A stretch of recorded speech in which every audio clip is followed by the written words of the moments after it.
Hello friends, welcome to online engineering. मैं self Praveen Pandey. तो अभी तक हम लोग ने यहाँ पर जो कंसेप्चुअल क्वेश्चंस को जो है डील कर लिया है। इसके बाद हम लोग यहाँ पे स्टार्ट करते हैं एमसीक्यूज को, और एमसीक्यूज को यहाँ पर सॉल्व करने वाले हैं।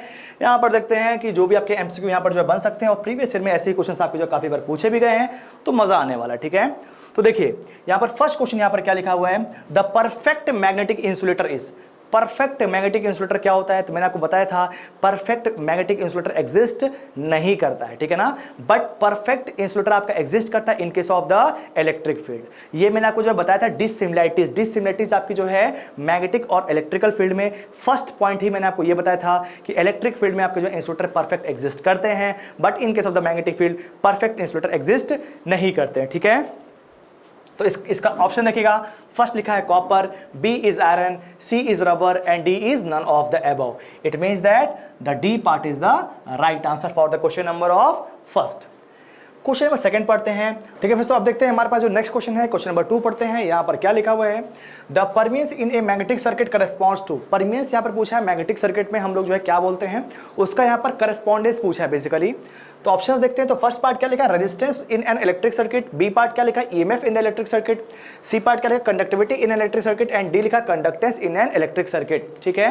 तो देखिएगा यहाँ पर किसके बारे में पूछा, परमियंस पूछा। परमियंस का मतलब क्या होता है, परमिट करना बेसिकली, ठीक है ना। मैंने आपको बताया था कि परमियंस का मतलब क्या होता है, परमिट करना। मैग्नेटिक फ्लक्स को वो कितना परमिट कर रहा है basically, it means that it is supporting the magnetic flux, ठीक है। Same as it is in case of the electric field, we know the conductance. Conductance आपका जो क्या होता है, कंडक्टेंस जो आपका होता है वो आपका इनवर्स प्रोपोर्शनल टू क्या होता है, रेजिस्टेंस होता है। Conductance is equal to 1 resistance होता है। तो रेजिस्टेंस आपका जो है बेसिकली क्या होता है, इट इज द अपोजिशन। तो अगर ये अपोजिशन है तो इसका मतलब कंडक्टेंस इज द सपोर्ट, मतलब ये क्या कर रहा है, सपोर्ट कर रहा है। तो यहां पर भी आपको जो यही पूछा हुआ है कि परमियंस पूछा हुआ है। परमियंस का मतलब क्या है, बेसिकली वो सपोर्ट कर रहा है, ठीक है ना। तो अगर मैं यहां पर देखता हूं तो इसका करस्पॉन्डेंस, अगर मैं यहां पर देखता हूं इनके साथ इलेक्ट्रिक फील्ड, तो क्या होगा, कंडक्टेंस होगा। तो conductance in the electric field, it is the right answer, ठीक है। अच्छा, ऑप्शंस और भी मैं यहां पर देख लेता हूं। तो रेजिस्टेंस को बेसिकली अगर यहां पर रेजिस्टेंस लिखा है इनके साथ इलेक्ट्रिक फील्ड, तो मैग्नेटिक फील्ड क्या होगा, रिलक्टेंस होगा, ठीक है ना। ऑप्शन बी अगर पढ़ता हूं तो EMF in the electric field, तो मैग्नेटिक फील्ड में क्या होगा, एमएफ होगा, ठीक है। ऑप्शन सी क्या देखा, कंडक्टिविटी इन इलेक्ट्रिक फील्ड। तो कंडक्टिविटी अगर आपकी इलेक्ट्रिक फील्ड में है तो मैग्नेटिक फील्ड में उसको हम लोग क्या बोलते हैं, परमिबिलिटी बोलते हैं, ठीक है ना। परमिबिलिटी का मतलब क्या होता है, परमिट करना। कंडक्टिविटी का मतलब क्या होता है, कंडक्ट करना, ठीक है। तो ये दोनों भी आपके आपस में क्या होंगे, आपस में वो क्या होंगे, वहां पर जो करस्पॉन्डेंस होंगे। तो I hope it is very much clear to you. तो इसका ऑप्शन क्या हो जाएगा, D part is the right answer for the question number of second. Question number third पढ़ते हैं। तो क्या लिखा है, द एम्पियर टर्न आर। तो यहां पर क्या बोला, आपको एम्पियर टर्न बोल रहा है। तो एम्पियर टर्न का मतलब क्या हो गया, यहां पर current into number of turns. तो ऑप्शन ए देखते हैं। तो फिर क्या लिखा है, the product of the number of turns and the current of the coil. तो I hope it is the right answer. Option B पढ़ता हूं, the number of the turns of the coil through which the current is flowing, that is the wrong. C क्या लिखा है, the currents of all turns of the coil, तो ये भी क्या है, रॉन्ग है। डी क्या लिखा है, the turns of the transformer winding, it means that it is also wrong. तो the right answer is A part is the right answer for the question number of third, ठीक है। I hope it is very much clear to you. उसके बाद चलते हैं next question पे, question number fourth पढ़ते हैं, ठीक है ना, ध्यान दीजिएगा। फर्स्ट क्या लिखा है कि the magnetic field can penetrate empty space, ठीक है। जो मैग्नेटिक सर्किट होता है या फिर मैग्नेटिक फील्ड होती है, ध्यान समझिएगा, मैग्नेटिक फील्ड आपकी एम्प्टी स्पेस में भी जा सकती है। तो मैंने आपको बताया था कि yes it is the right answer, क्योंकि मैग्नेटिक फील्ड आपकी जो है एम्प्टी स्पेस पे फ्लो कर सकती है। मैंने आपको बताया था कि वहां पर जो है क्या है, अगर एयर होगा या फिर वैक्यूम होगा तो भी मैग्नेटिक फील्ड आपकी जो जाएगी, because there is no perfect insulator in case of the magnetic field. तो ऑप्शन क्या हो जाएगा, ट्रू हो जाएगा इसका, ठीक है ना। True is the right answer. बाकी यहां पर जो है पॉइंट्स में लिखा हुआ तो वो सब जो है यहां पर रॉन्ग हो गया। फिफ्थ क्वेश्चन यहां पर पढ़ते हैं, क्या लिखा है, what will be the current passing through the ring shaped air cored coil when number of turns is 800 and ampere turn is 3200। अब यहां पर क्या, आपको यहां पर क्या गिवन है, आपके पास यहां पर नंबर ऑफ टर्न्स गिवन है, n इज इक्वल टू 800 यहां पर गिवन है, और यहां पर एम्पियर टर्न आपको यहां पर कितना दिया है, ampere turn is equal to 3200 given है। तो यहां पर पूछा क्या है, आपको यहां पर करंट पूछा है। इट मींस दैट यहां पर अगर हम लोग जो देखते हैं तो एम्पियर टर्न का मतलब क्या है, n इंटू आई हो गया, number of turns into current is equal to कितना हो गया, 3200 हो गया। अच्छा, अगर मुझको यहां पर करंट निकाला तो कितना हो जाएगा, 3200 divide by number of turns that is equal to 800। यहां पर डिवाइड करें तो कितना हो जाएगा, 4। तो आई इज इक्वल टू कितना आ गया, 4 एम्पियर आ गया। तो 4 ampere is the right answer. तो ऑप्शन देखता हूं, तो फर्स्ट क्या लिखा है 0.25, ऑप्शन बी क्या लिखा है 2.5, सी क्या लिखा है 4 और डी क्या लिखा है 0.4। It means that the right answer is C part is the right answer for the question number of 5th। ठीक है, बहुत ही क्लियर है। इसके बाद देखते हैं 6th क्वेश्चन यहां पर क्या लिखा है। 6 लिखा कि how many ampere turn are required to produce a field intensity of 4000 ampere turn meter. Field intensity बोला है, मतलब एच की वैल्यू यहां पर गिवन है, कितनी गिवन है 4000 ampere turn per meter in a magnetic circuit of length 4 mm। यहां पर लेंथ आपको जो है गिवन है, लेंथ इज इक्वल टू कितना गिवन है 4 mm यहां पर जो है गिवन है।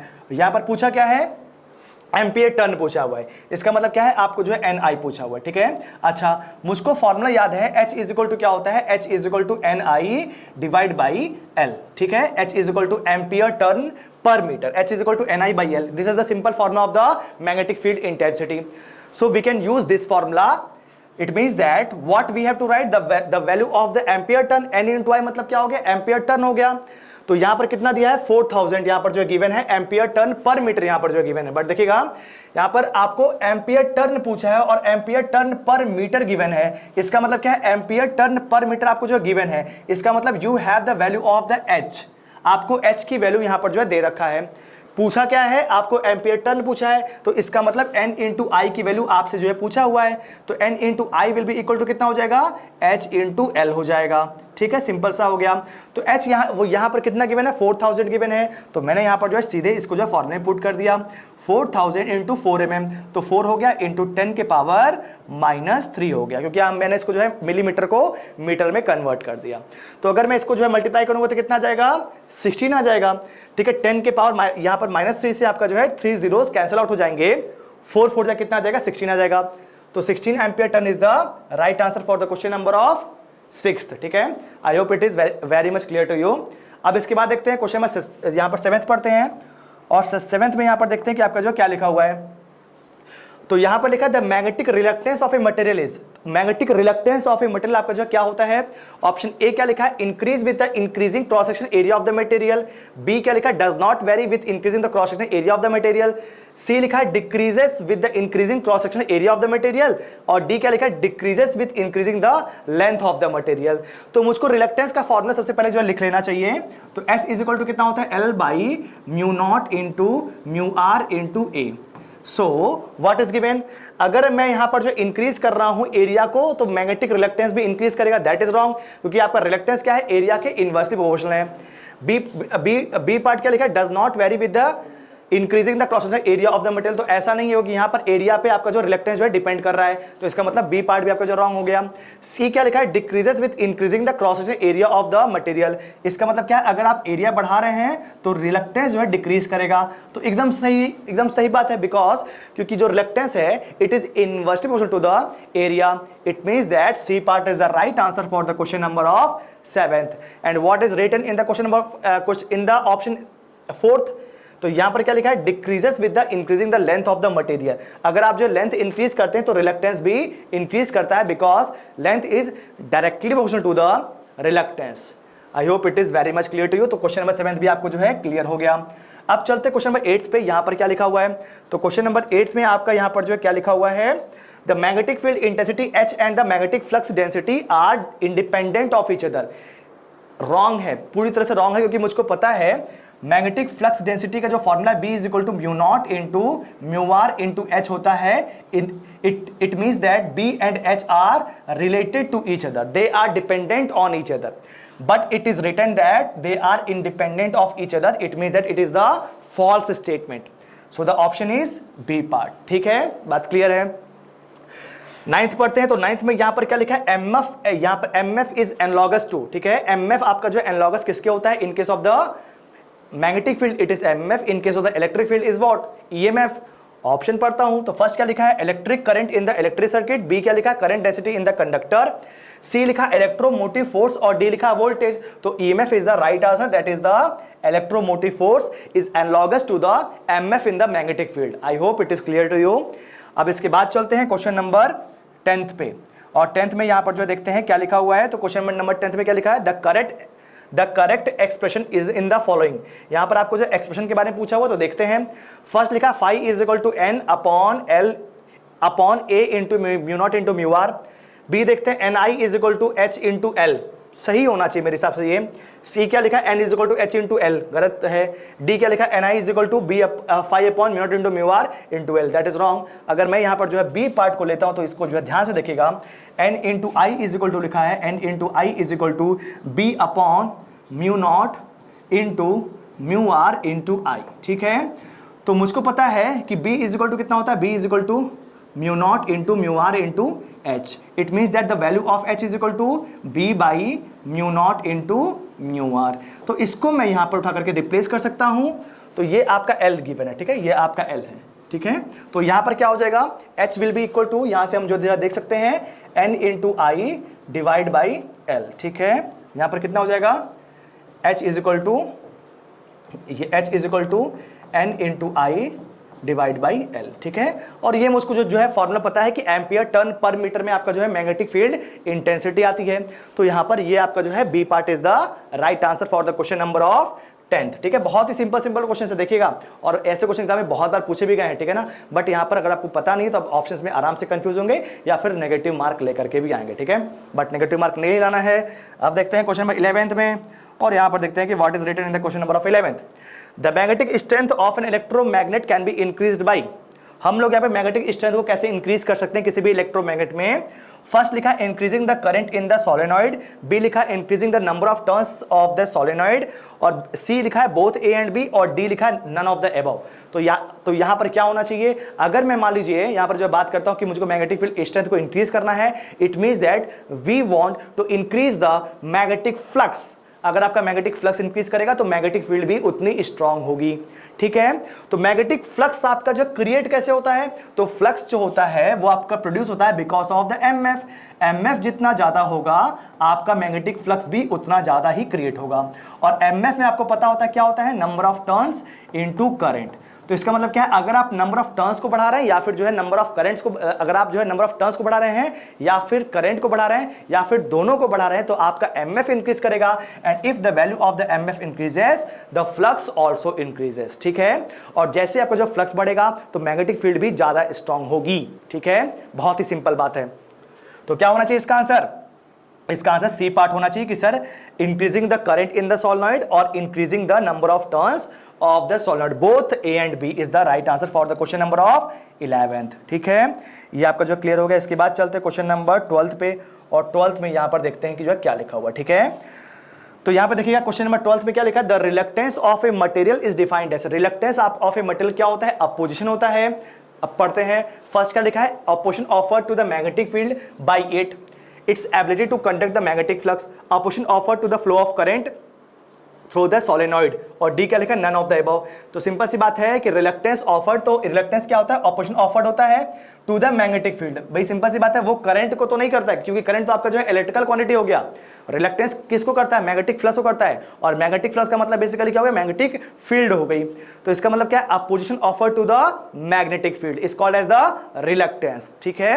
तो ऑप्शन क्या हो जाएगा, A part is the right answer for the question number of 12th, ठीक है। क्वेश्चन नंबर 13 पढ़ते हैं। Hysteresis loss in a magnetic material depends upon, hysteresis loss आपका जो है किस पे डिपेंड करता है, तो कोई बात नहीं, सबसे सीधे मैं जो है फॉर्मूला लिख लेता हूं। तो पीएच इज इक्वल टू क्या होता है, pH is equal to KH, pH is equal to KH into F into B M के power X into B M के पावर एक्स इंटू वी, ठीक है। यहाँ पर pH is equal to KH, KH आपका यहाँ पर कॉन्स्टेंट है, यहाँ पर F is the frequency, B M is the, clearly लिख देता हूँ एक बार, ध्यान दीजिएगा इस चीज को, फिर से लिख देता हूँ, देखिएगा इस चीज को। पीएच इज इक्वल टू क्या हो गया, PH is equal to KH into F into B M के पावर एक्स इंटू वी, ठीक है। This is the hysteresis loss where kh is the constant and f is the frequency, bm is the maximum flux density, x is the Steinmetz constant whose value varies between the 1.5 to 2.5 and usually we take 1.6 for the silicon, okay। so और यहाँ पर आपका जो v क्या है, v is the volume of the core या फिर जो volume of the material, ठीक है।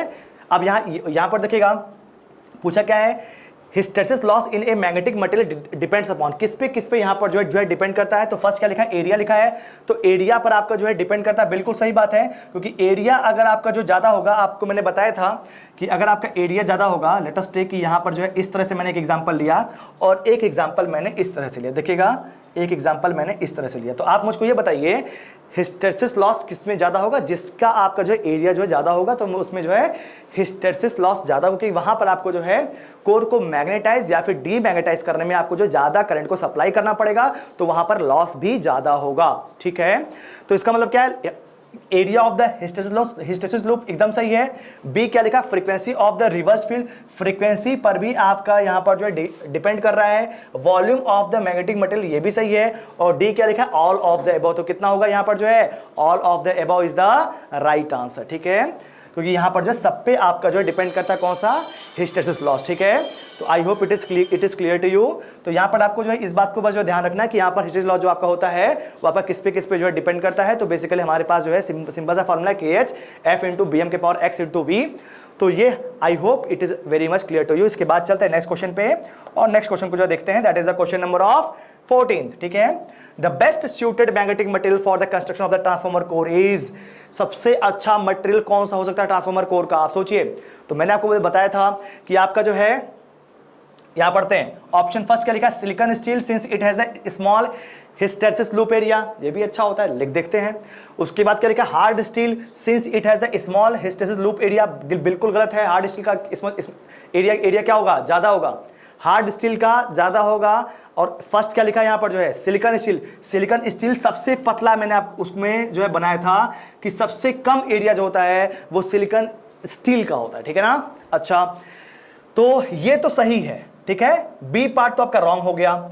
सी क्या लिखा, silicon steel since it has a large hysteresis area, ये भी गलत हो गया क्योंकि लार्ज तो होता ही नहीं है, स्मॉल होता है, तो ये भी गलत हो गया। और डी क्या लिखा, rod iron since it has a large hysteresis loop area, तो लार्ज वाला तो लेना ही नहीं है, अब स्मॉल लेना है। स्मॉल में भी हार्ड स्टील लिखा तो वो तो गलत हो गया भाई, हार्ड स्टील तो हम लोग जो है लेते ही नहीं है, हम लोग क्या लेते हैं, सिलिकॉन स्टील लेते हैं, क्योंकि उसका जो एरिया जो होता है वो आपका कम आता है। अगर एरिया कम होगा तो वहां पर लॉस भी कम होगा। ठीक है, तो option A is the right answer for the question number 14 and it is very important question, बहुत एग्जाम्स में आपका जो ये क्वेश्चन पूछा भी हुआ है, तो इस बात को भी हम लोग जो है ध्यान में रखेंगे। ठीक है, नेक्स्ट देखते हैं, the Steinmetz expression to determine the hysteresis loss in the magnetic material is, Steinmetz expression क्या होता है, तो मैंने आपको बताया था pH इज इक्वल टू, देखिएगा pH इज इक्वल टू मैंने आपको बताया था KH into F into BM के पावर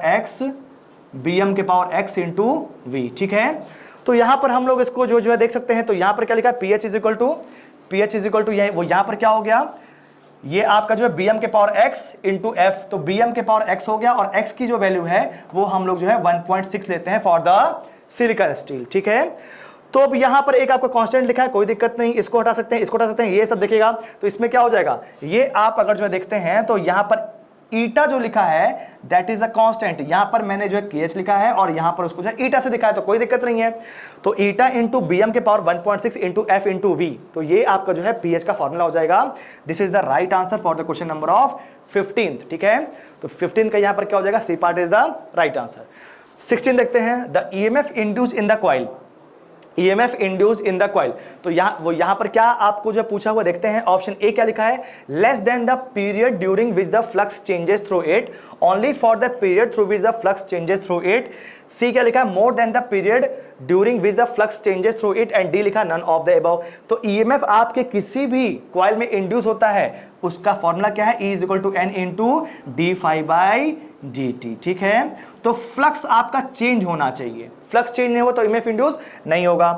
फर्स्ट क्या लिखा है, less than the period during which the flux changes, बिल्कुल गलत बात है, लेस देन होगा तो उसका तो कोई मतलब ही नहीं है, जितने टाइम में वो चेंज होगा उस पूरे टाइम को आपको यहां पर कंसीडर करना है, और dt आपका वही टाइम होता है जिसमें आपका फ्लक्स जो है चेंज हो रहा होता है।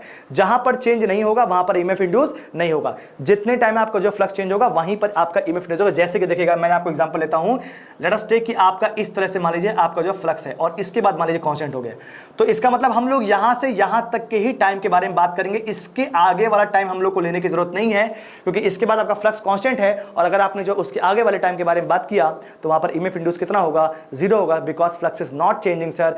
If the flux is not changing then the EMF induce can not happen, so the flux changes in this time only and we have to take only this time for the EMF induced. बात clear है? तो option पढ़ता हूं, less than लिखा है तो गलत लिखा है, ये लिखा है only for the period during which the flux changes through it, एकदम सही है। सी पार्ट वो क्या लिखा है, मोर देन द पीरियड, तो मोर का भी कोई मतलब नहीं है, जहां पर चेंज होगा उतना ही टाइम आपको जो है लेना है, उससे आगे या पीछे लेने की जरूरत नहीं है। डी पार्ट क्या हो गया, नन ऑफ द अबव, तो इसका मतलब क्या हो गया, B part is the right answer for the question number of 16th। ठीक है, एकदम ही क्लियर हो गया होगा, कोई दिक्कत ही नहीं होगी। तो ये भी आपका जो कंप्लीट हो गया। अब चलते क्वेश्चन नंबर 17th पे। ठीक है, तो अब देखते हैं यहाँ पर जो आपका क्वेश्चन नंबर 17 है, इसमें क्या लिखा हुआ है, तो इसमें लिखा है the direction of the electromagnetically induced EMF is determined by, direction यहाँ पर पूछा हुआ है। तो डायरेक्शन के लिए मैंने आपको बताया था कि फ्लेमिंग्स राइट हैंड रूल या फिर जो लेफ्ट हैंड रूल होता है फॉर द डायरेक्शन, और यहाँ पर ईएमएफ इंड्यूस की डायरेक्शन पूछ रहा है, ध्यान समझिएगा। तो ईएमएफ इंड्यूस की डायरेक्शन आपको जो है राइट हैंड से ही आती है, वो भी जो है फ्लेमिंग्स राइट हैंड रूल से। ठीक है ना, मैंने आपको बताया था कि वहां पर आपका जो फोर्स फील्ड और यहां पर करंट होता है, फोर्स फील्ड करंट, आपके पास फोर्स होना चाहिए, क्योंकि यहां पर ईएमएफ इंड्यूस की जो है डायरेक्शन पूछ रहा है। तो बेसिकली आपको जो जनरेटिंग प्रिंसिपल के बारे में बात कर रहा है, और जनरेटर में आपको जो पता है कि आपके पास फोर्स होता है, that is the prime mover, magnetic field is present, you have to find out the value, you have to find out the direction of the EMF induce. ठीक है, तो यहां पर क्या है, आपको जो है ईएमएफ इंड्यूस का डायरेक्शन पूछा है, तो आपके पास क्या राइट हैंड थंब रूल है। ठीक है, लेंज लॉ क्या करता है, आपका यहां पर जो बताता है कि वहां पर पॉजिटिव या फिर नेगेटिव है, सपोर्ट कर रहा है ईएमएफ या फिर अपोज कर रहा है EMF, that is a different thing. ठीक है ना, सपोर्ट या फिर opposition is different thing, but it is asked only about the direction, so that can be found out with the Fleming's right hand rule. ठीक है, बहुत ही clear है। अच्छा, नेक्स्ट क्वेश्चन पढ़ता हूं, और बाकी यहां पर क्या लिखा है, लेंस लॉ लिखा है, राइट हैंड थंब रूल लिखा है। तो राइट हैंड थंब रूल से आप जो है क्या बताते हैं, वहां पर नॉर्थ पोल या फिर जो है साउथ पोल किस तरफ बन रहा है, मैंने आपको ये बताया था, तो वो चीज आपको जो ध्यान में रहेगा। ठीक है ना, नेक्स्ट यहां पर क्या लिखा है, क्वेश्चन नंबर 18 लिखा है, when the current flowing through a circuit is switched off, then induced current flows in the same direction as that of the main current, induced current flows in the opposite direction to the main current, no induced current will flow, D लिखा none of the above। क्या होता है देखिएगा, किसी भी circuit, कोई भी circuit आपके पास मान लीजिए प्रेजेंट है, तो सर्किट में कुछ ना कुछ आपका इंडक्टेंस भी प्रेजेंट होता है। ठीक है ना, तो अगर मान लीजिए यहाँ पर आपकी जो यहाँ पर सर्किट को हम लोग ऑफ भी कर देते हैं, तो भी क्या होता है कि आपकी जो चेंज इन करंट का थोड़ा सा अपोज करेगा कौन, यहां पर इंडक्टर, और उसी की वजह से क्या होता है, इंड्यूस्ड करंट फ्लो होता है। ठीक है ना, अगर मान लीजिए पहले आपकी इस डायरेक्शन में आपकी जो है करंट फ्लो रही थी, तो सर्किट को ऑफ करने के बाद भी थोड़ी सी करंट आपकी जो फ्लो होती है, और वो भी आपकी इंड्यूस्ड करंट होती है, और इंड्यूस्ड जो भी आपकी करंट होगी उसकी भी डायरेक्शन जो होगी वो पहले वाली ही होगी, क्योंकि इंडक्टर आपका जो है चेंज इन करंट का अपोज करता है। अगर वो अपोज करेगा मतलब क्या है, सेम डायरेक्शन ऑफ करंट को थोड़ी देर के लिए जरूर रखेगा, और उसी को हम लोग क्या बोलते हैं, इंड्यूस करंट बोलते हैं। और सर्किट में इंडक्टेंस हल्का फुल्का हर जगह प्रेजेंट होता ही है। ठीक है ना, इसीलिए वो यहां पर पूछा हुआ है। तो ऑप्शन पढ़ते हैं, ऑप्शन ए, वो ऑप्शन ए क्या लिखा है, induced current flows in the same direction that of the main current, that is the right part. B क्या लिखा है, induced current flows in the opposite as that of the main current, that is the wrong. C क्या लिखा है, no induced current will flow, तो यहां पर ये भी आपका जो रॉन्ग है। और डी क्या लिखा है, none of the above. It means that option A part is the right answer for the question number of 18। ठीक है, बात एकदम क्लियर है। इसके बाद देखते हैं क्वेश्चन नंबर 19। इसमें क्या लिखा है, the energy stored in the magnetic field is, energy stored in the magnetic field is given by E is equal to half LI का स्क्वायर, हाफ LI स्क्वायर। ठीक है, तो ऑप्शन ए पढ़ता हूं, तो फिर क्या लिखा, given by the relation LI square by 2, that is right. Option B क्या लिखा, directly proportional to the square of the current flowing through the coil, square of the current flowing through the coil, ये भी सही है। C क्या लिखा, directly proportional to the inductance of the coil, ये भी सही है, इसके भी प्रोपोर्शनल है और इसके भी प्रोपोर्शनल है। तो यहां पर क्या हो जाएगा, option D, all of the above is the right answer. ठीक है, बात क्लियर है। नेक्स्ट क्या पूछा है, the coefficient of coupling of the two coils is given by, तो K इज इक्वल टू क्या होता है, coefficient of coupling is equal to K is equal to M by under root of L1 into L2। ठीक है, अब यहां पर दो कॉइल्स के बीच में आपका जो पूछा हुआ है, तो यहां पर कितना हो जा सकता है, देखिएगा फर्स्ट आपका जो है L1 L2 ये है, तो ये आपका रॉन्ग हो गया। Under root of L1 L2 ये भी आपका रॉन्ग हो गया। 1 बाई L1 इंटू L2 ये भी आपका रॉन्ग हो गया। 1 by root of L1 into L2 हो सकता है अगर आपकी M की वैल्यू क्या हो जाए, 1 हो जाए। If the mutual inductance is equal to 1, in that case we can get the coefficient of coupling K is equal to 1 by under root of L1 into L2। ठीक है, तो इसका राइट आंसर क्या होना चाहिए, सी पार्ट होना चाहिए। ठीक है ना, तो यहां पर जो है 20 का जो है C part is the right answer. ठीक है, बात एकदम क्लियर है। अब इसके बाद देखते हैं क्वेश्चन नंबर 21, इसको भी हम लोग यहां पर जो फाइंड आउट करते हैं। और देखते हैं 21 में क्या, यहाँ पे क्या लिखा है, the self inductance of a solenoid of n turns is proportional to. तो सेल्फ इंडक्टेंस का मैंने आपको जो फॉर्मूला बताया, L इज इक्वल टू कितना होता है, n square into mu not into mu R into A divide by L, ठीक है। It means that the self inductance is directly proportional to the n square, ठीक है। तो यहां पर देखते हैं ऑप्शंस आपके जो क्या लिखे हुए हैं। फर्स्ट क्या लिखा है, ऑप्शन लिखा है ए n, ऑप्शन बी क्या लिखा है, n स्क्वायर लिखा, C is 1/n and D is 1/n square. In that case we know the right answer is B part is the right answer because it is proportional to the n square, ठीक है, simple है। Next देखते हैं question number 22। The self induced EMF in a 0.2 Henry coil when a current in it changing at a rate of 100 ampere per second is। EMF induce पूछा हुआ है और आपको जो है L यहां पर गिवन है, L इज व्हाट, L यहां पर गिवन है आपको जो है 0.2 और यहां पर क्या आपको यहां पर क्या दिया है, di/dt गिवन है। di/dt का मतलब क्या है, current per unit second, the current changes per unit second, 100 यहां पर गिवन है, 100 एम्पियर पर सेकेंड, ठीक है। तो यहां पर पूछा है कि आपको जो है EMF इंड्यूस पूछा है, तो E इज इक्वल टू क्या होता है, E is equal to L into di/dt, ठीक है। तो यहां पर इसको हम जो पुट कर देते हैं, यहां पर L कितना हो गया, 0.2 हो गया और यहां पर di/dt कितना गिवन है, 100 गिवन है। सर बिल्कुल सही है, it means that in that case it is the 20 volt is the right answer. Option check करता हूं तो फर्स्ट ही आपको यहां पर जो है 20 लिखा हो, बी आपको 200 लिखा है, सी इज 2 × 10 के पावर -3 और यहां पर डी कितना लिखा है, 2 × 10 के power -2। It means that the right answer is A part is the right answer for the question number of 22, ठीक है। अब चलते क्वेश्चन नंबर 23 पे। क्या लिखा है यहां पर क्वेश्चन नंबर 23, देखिएगा यहां पर क्वेश्चन नंबर 23 में क्या मेंशन्ड है, to reduce the eddy current loss in the core of the magnetic material the core is laminated. बिल्कुल सही बात है, एडी करंट लॉस को कम करने के लिए मैंने आपको बताया था कि इसको लैमिनेट करते हैं, मतलब क्या है, पतली पतली शीट्स में ब्रेक कर देते हैं। If you are reducing its thickness the eddy current loss decreases because we know the formula of the eddy current loss, that is PE is equal to KE into F square into BM square into T square into V, ठीक है ना। अब देखिएगा यहां पर एक बात और समझिएगा, एक चीज और मैं यहां बताता हूं, P इज इक्वल टू क्या होगा, KE into F square into BM का square into T square into V। अब यहां पर सब में क्या हो रहा है, स्क्वायर आ रहा है। बहुत बार क्या होता है बच्चों को यहां पर जो कंफ्यूजन होता है कि सर किसमें स्क्वायर था और किसमें स्क्वायर नहीं था, क्योंकि हिस्टेरेसिस लॉस और एडी करंट लॉस का बहुत सारे क्वेश्चन आते हैं और बच्चों को वहां पर कंफ्यूजन होता है। आप ऐसे समझिएगा कि एडी में क्या होता है, डबल डी है, यहां पर क्या है, एडी में आपके पास क्या है, डबल डी है। इसका मतलब क्या है, डी का स्क्वायर आ रहा है, इसका मतलब क्या है, जो स्क्वायर वाला टर्म रहेगा वो आपके एडी में ही आएगा। वहां पर आप देख सकते हैं फ्रीक्वेंसी का स्क्वायर, बीएम का स्क्वायर और टी का स्क्वायर हो रहा है। तो स्क्वायर वाला जो आपका टर्म है वो एडी में आता है और हिस्टेरेसिस में स्क्वायर वाला टर्म नहीं आएगा, ठीक है। तो ये आपको जो है बहुत ही सिंपल सा मैंने आपको बता दिया और इससे आप इजीली इस चीज को आप जो है दिमाग में भी रख सकते हैं, ठीक है। ये एक सिंपल सा ट्रिक है एक तरह से समझिएगा, ठीक है।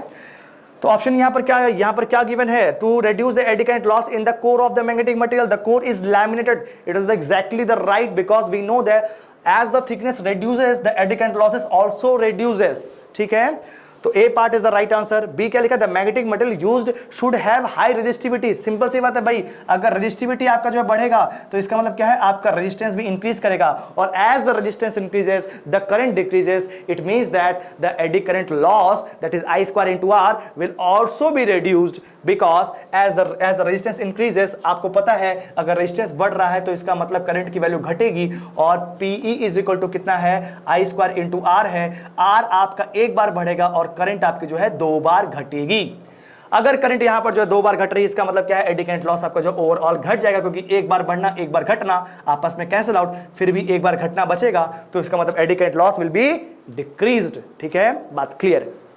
अब देखिएगा इसके बाद चलते हैं क्वेश्चन नंबर 24 पे, ठीक है। ठीक है फ्रेंड्स, तो यहां पर देखते हैं क्वेश्चन नंबर 24। इसमें क्या लिखा हुआ है, ए 1 Henry inductance carrying a current of 3 ampere will stored energy of, ठीक है।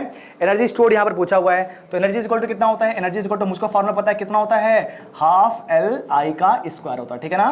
तो इसको यहां पर हम लोग सीधे सीधे पुट कर देंगे। Inductance is what, 1 Henry is given and यहां पर करंट आपको जो कितना गिवन है, 3 एम्पीयर गिवन है, तो 3 का स्क्वायर हो गया, कितना आ गया, 9 divide by 2 that is equal to 4.5 joules. आप बोल सकते हैं एनर्जी को आप जो है जूल से बोल सकते हैं, या फिर एनर्जी इज इक्वल टू क्या होता है, पावर इनटू टाइम भी होता है।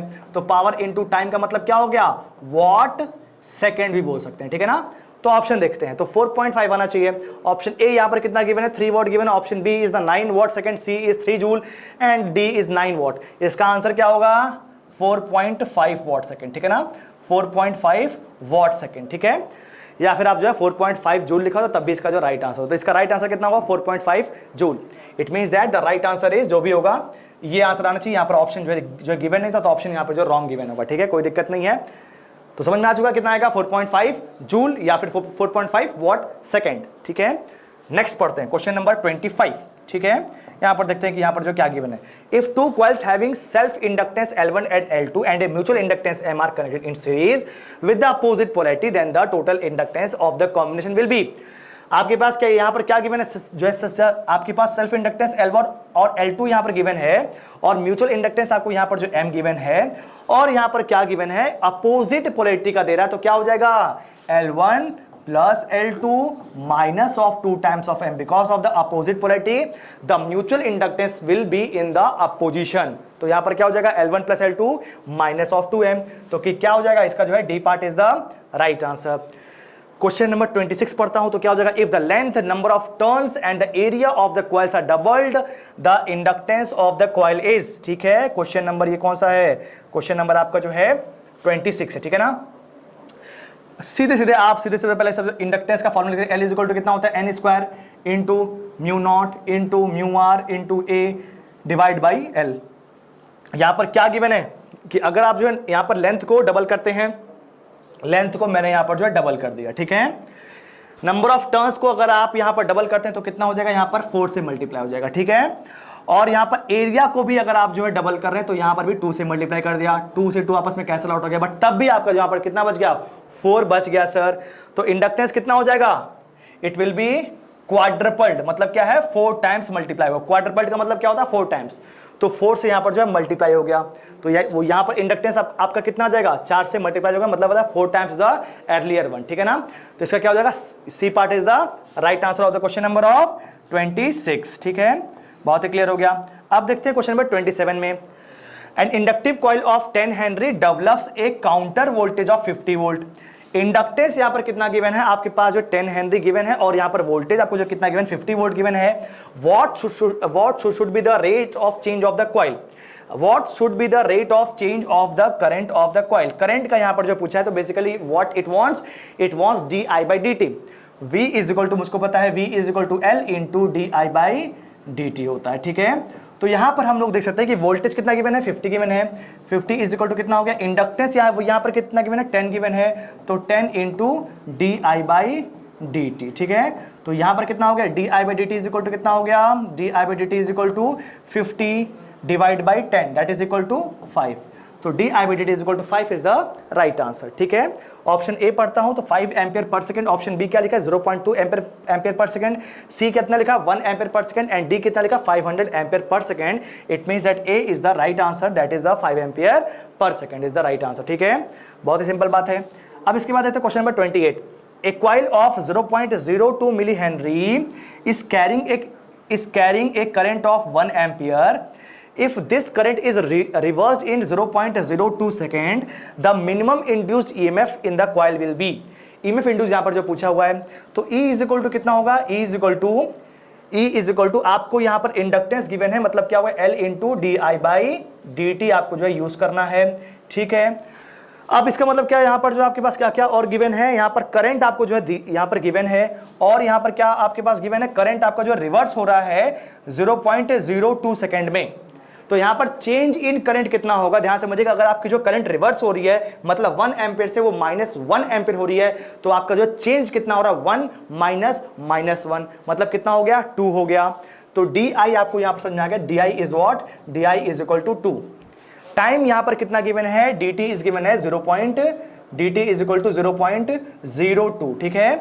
और यहां पर L आपको यहां पर कितना गिवन है, L is equal to 0.02 milli henry. Put कर देते हैं तो यहां पर आपको जो इंडक्टेंस मिल जाएगा, यहाँ पर आपको जो पूछा क्या है, ईएमएफ इंड्यूस पूछा है, तो E इज इक्वल टू कितना हो जाएगा, L 0.02 मिली हेनरी का मतलब क्या होगा 10 के पावर -3 से आप जो मल्टीप्लाई कर देंगे उसको बाद में मल्टीप्लाई कर सकते हैं, इनटू कितना हो जाएगा DI/dt 0.02, ये दोनों आपस में कैंसिल आउट हो गया, तो 2 × 10 के पावर -3 बस बचेगा, दैट इज इक्वल टू 0.002, कितना आंसर हो जाएगा 0.002, C part is the right answer. ठीक है, तो देखिए ऐसे क्वेश्चन एग्जाम में बहुत बार पूछे जाते हैं और यहाँ पर आपका जो क्वेश्चन नंबर 28 कंप्लीट होता है। तो यहाँ पर इतने क्वेश्चन थे, अच्छे क्वेश्चन थे, मजा आया होगा। तो देखिए मैग्नेटिक सर्किट जो आपका है ये चैप्टर आपका बहुत ज़्यादा इंपॉर्टेंट है, इसको आप अच्छे से देखेंगे और ये इसका पूरा कंसेप्ट आपको जो मशीन में भी पूरी तरह से यूज होता है। तो अगर आपको ये चीज़ यहाँ पर जो क्लियर हो गया है तो मशीन का बेसिक आपका लगभग जो है क्लियर हो चुका है और इस आपको मशीन को पढ़ने में कोई दिक्कत नहीं आने वाली। ठीक है, तो ये चैप्टर यहाँ पर खत्म होता है, इसके बाद हम लोग जो है स्टार्ट करेंगे next chapter, that is the AC fundamentals. तब तक के लिए बाय बाय, टेक केयर।